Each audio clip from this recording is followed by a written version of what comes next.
protestato genitori, insegnanti e alunni dell'Istituto Tecnico Commerciale Vittorio Veneto di Latina contro la decisione della provincia di spostare temporaneamente le lezioni in un altro istituto per permettere lavori di messa in sicurezza. Non sono chiari alcuni punti di questo trasloco e vediamo cosa è accaduto questa mattina.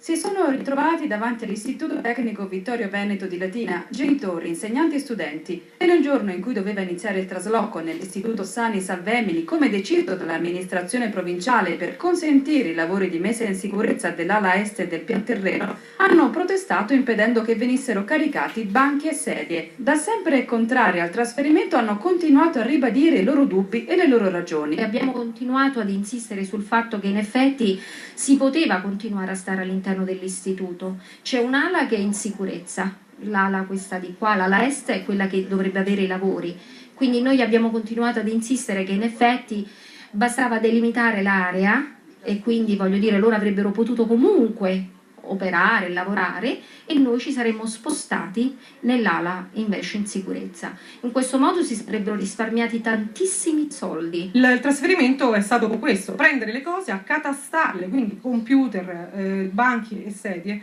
accatastati in varie aule, varie stanze dell'altra scuola. Quindi loro, una volta che hanno scaricato il materiale, per loro il trasloco è stato fatto. La domanda a cui avevo chiesto gentilmente una risposta ma non mi è stata data, perché ogni volta mi viene risposto non lo so, io poi quello che trovo lì non lo so, e non è possibile. Io penso, cioè, se non lo sanno loro, chi lo deve sapere? Noi? Dubbi e perplessità che il responsabile della sicurezza e prevenzione della provincia, di fronte a decine di domande e rimostranze, ha tentato di rassicurare i presenti. Poiché questo istituto, in quello che mi hanno fatto vedere, ha un'aula e praticamente con forma C, io prendo un'ala, me la trasporto tutta quanta e quindi le attività possono continuare. E poi step by step c'è in alternanza, quindi dal punto di vista della sicurezza non c'è nessun problema. L'altra domanda è, ma dall'altra parte dove andiamo?